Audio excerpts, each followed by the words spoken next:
Today's tech news moves fast, but understanding it shouldn't be hard. That's why Snarful Solutions Group brings you Connecting the Dots, where we break down what's happening in tech and why it matters to you. Now, let's dive in with your hosts. Welcome to Connecting the Dots. I'm Alex. And I'm Morgan. We're here to break down today's tech news and, figure out how it actually connects to your life. Exactly. It is Monday, July 21st, 2025. And here in Sacramento, absolutely beautiful day shaping up. Oh, yeah. Sunny. Heading for about 82 degrees Fahrenheit. Can't complain about that at all. Definitely not. Speaking of things maybe less sunny, the Giants. Ugh, don't remind me. Yeah, tough loss yesterday against the Blue Jays, 6-8. Yeah, Jose Barrios got the win for Toronto, and I think Bo Bichette had a couple of hits. Just, couldn't quite pull it off. Nope. Hopefully they bounce back soon. Need some wins there. For sure. All right, let's take a quick look at the markets for today, Monday the 21st. Okay, so the Dow Jones Industrial Average closed at 44,409.95. That's up about 41 points, just under 0.1% for the day. Pretty flat, but slightly up, and for the week so far. Also slightly up, plus 0.14%. Okay, how about the S&P 500? S&P did a little better today. Closed at 6,322.66. That's up almost 18 points, so plus 0.28% on the day. Nice. And the week for the S&P? Looking stronger there, up over a full percent for the week, plus 1.08%. Good to see. And Bitcoin, always volatile. Yeah, had a pretty decent day, actually. Closed at 118,938.67. That's up over 1,600 points, so plus 1.37% today. Wow, okay. But how's the week looking? Still slightly down for the week. Yeah. Minus 0.76%, so a good day, but still making up some ground from earlier. Gotcha. So overall, markets mostly positive to start the week. A bit of green on the screen. Yep. Generally an upward trend for Monday. All right, let's jump right into our Morningstar report where we're connecting the dots on the biggest tech news that actually impacts you. Okay, first up, Meta's branching out with its smart glasses. We saw the Ray-Ban partnership. Okay, the stylish ones. Exactly. Well, now get this. They've teamed up with Oakley for the Meta HSTN smart glasses. Think much more athletic. Ah, okay. So moving beyond just fashion and into, active use. Precisely. They're saying these are thinner, lighter, more comfortable, really built for people who are running, biking, hiking, that kind of adventure. Makes sense. Oakley's whole brand is built around that. What's the damage price-wise? Yeah, they're not cheap. Starts at $399. Some limited editions pushed up towards $500. And I think the pre-orders were actually $499. Oof. Okay, so definitely a premium piece of gear. What do you get for that?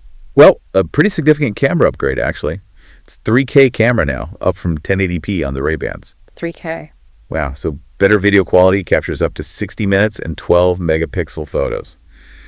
Caveat, though, still good in bright light, but apparently pretty poor in low light. Okay, so maybe not for your candlelit dinner recordings. Probably not, no. Well, it also has open-ear speakers, so you can listen to music, take calls, get texts, all through voice commands. The audio is supposed to be surprisingly decent. Open ear, so you can still hear your surroundings. That's crucial for biking or running. Exactly, safety feature, right. One small thing, though. Apparently the voice assistant can be kind of loud, so people nearby might hear you asking Meta stuff in quiet places. Okay, good to know. Hey, Meta, add deodorant to my shopping list. Maybe not on a quiet train. Right. And it has Meta AI built in. So it can do things like suggest recipes if you look in your fridge, though you might need to, move stuff around for the camera to see it properly. Still a bit clunky then, the AI. Seems like it's still a work in progress. It can also remember where you parked, do live translation, that sort of thing. But yeah, activating it, capturing video or photos uses a button or, hey, Meta, and the button is apparently a bit finicky. Finicky, like accidental recordings. Yeah, or missing the shot you wanted. Could lead to lots of pocket dials, but for your face. Great, just what I needed. Videos of my own chin and the charging case. Bulkier and heavier than the Ray-Ban version, which is maybe a downside for portability. Okay, so why does this matter? Who is this really for? Well, for that really active person, it's potentially amazing, right? Hands-free capture of your bike ride, your climb, whatever, from your point of view. No fumbling for a phone. I can see the appeal there, definitely. Like having a GoPro built into your sunglasses. Kinda, yeah. And just convenience, Hands are full with kids, groceries, whatever. You can still snap a pic or answer a call. It shows Meta is serious about pushing wearables, AR, AI. This is maybe a stepping stone. But there's always the privacy thing with smart glasses. Always. There's an LEB indicator, but it's subtle. People might not realize they're being recorded. That's an ongoing conversation for sure. And the AI, while cool, shows it's still early days for some of this stuff in practical use. So are we going to see these on every marathon runner next year? Maybe some. But that finicky button, I just hope I don't end up with 20 videos of my shoelaces if I try them. Fair point. Okay, let's shift gears from tech you wear to the tech that powers your travel plans. Story number 2 involves a huge investment firm, KKR. Yeah, KKR, Kohlberg, Kravis Roberts, they're a massive global player in private equity.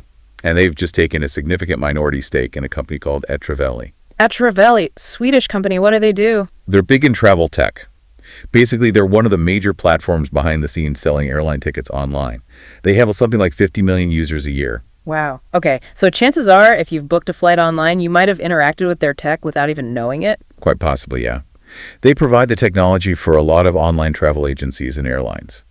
And this deal, according to sources, values Etravelli at around 2.7 billion euros. Billion with a B. That's serious money. KKR is known for being pretty strategic, right? Patient investors. Very much so. They look for companies with growth potential, and they get involved to help them expand or operate more efficiently. So what does this mean for you, the average traveler planning your next vacation? Well, it's a huge vote of confidence in the online travel sector. For one, KKR sees long-term value there. For you, it could mean Etravelli, backed by KKR's resources, innovates more. Maybe better booking experiences, smoother platforms, potentially more competitive pricing down the line as they optimize things. It could make planning that next trip just a bit easier or maybe even cheaper. Okay, so potentially good news for consumers. What about for the travel industry itself? It highlights this ongoing trend of consolidation and big money flowing into digital travel. It could spur more competition, maybe new partnerships between these big tech players. And honestly, it's just a positive sign for the travel market's health overall, especially after, the pandemic roller coaster. Yeah, good point. It signals that big investors think people are going to keep traveling and booking online. A bit of reassurance for anyone in tourism or hospitality. Exactly. KKR is betting big on getting people from point A to point B efficiently and digitally. Interesting. Okay, from booking travel to Europe, let's talk about tech in Europe for our third story. There seems to be a growing movement over there for digital independence. Yeah, this is a really fascinating and honestly pretty significant development. Europe is getting serious about reducing its reliance on major U.S. tech companies. We're talking the big names: Google, Amazon, Microsoft, Meta. Yep, exactly. Think about cloud computing. Something like 2/3 of Europe's cloud market is dominated by those U.S. giants. Yeah. Same goes for AI development, social media, a lot of the digital infrastructure they use day to day. And they want to change that. Why the push now? It's a mix of things. There are geopolitical concerns. What happens if relations sour? Could tech become a weapon? There are also different values, especially around data protection.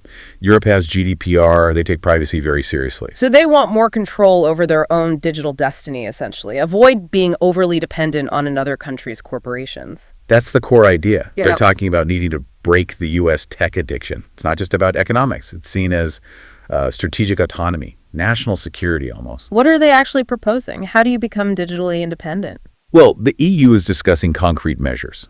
Things like a Buy European mandate for government contracts, basically favoring homegrown tech firms. They're investing in building European alternatives to popular U.S. services. Like a European Google or AWS? Sort of. The whole initiative is sometimes called Eurostack. The goal is to build a whole European tech ecosystem. Cloud, AI, quantum computing, even semiconductors, the really foundational stuff. So really trying to build it from the ground up. Yeah, and industry groups there are pushing for pretty radical action. They're suggesting things like forcing public bodies to use local providers for digital stuff, encouraging European tech companies to pool resources to scale up faster, developing specific sovereign cloud services just for sensitive European data. Sovereign cloud, like data physically stored in Europe under European control. Exactly, and even creating a big sovereign infrastructure fund to finance these really expensive, capital-intensive tech projects. Wow, that's ambitious. Now, they're saying this isn't anti-American, right? That's the official line, yeah. It's framed as being about self-reliance, protecting their citizens' data according to their own rules, and boosting their own innovation. But there's obviously a competitive element, too. And how's the U.S. reacting? Or how might they? Well, there are voices in the U.S., like Senator J.D. Vance was mentioned, arguing that Europe's regulations already stifle innovation and that this kind of move unfairly targets U.S. companies.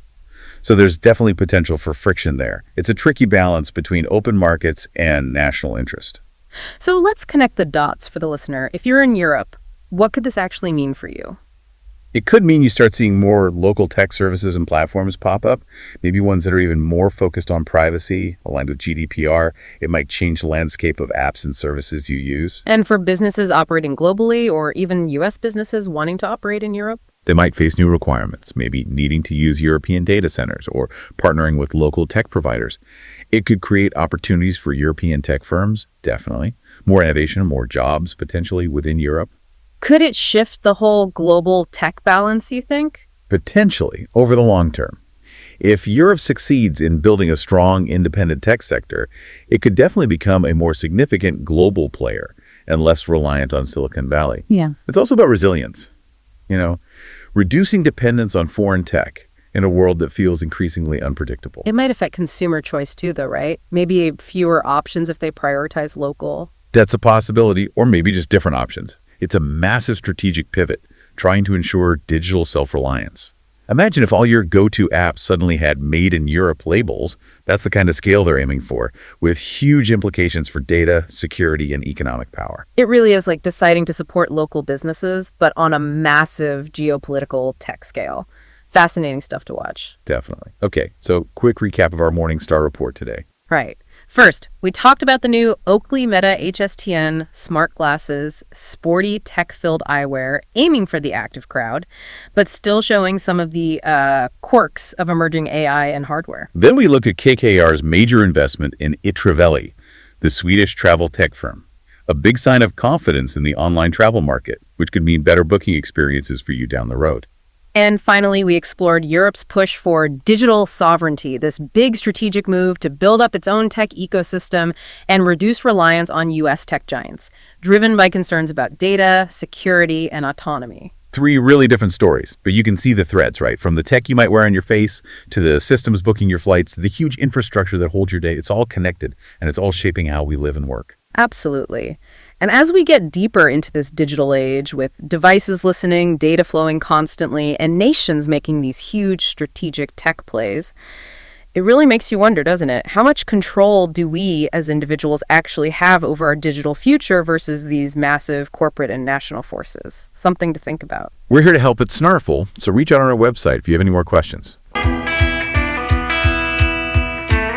That's a wrap on today's top stories.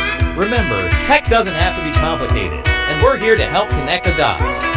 If you've got questions or want to learn more, visit us at snarful.com. Thanks for listening, and we'll catch you next time.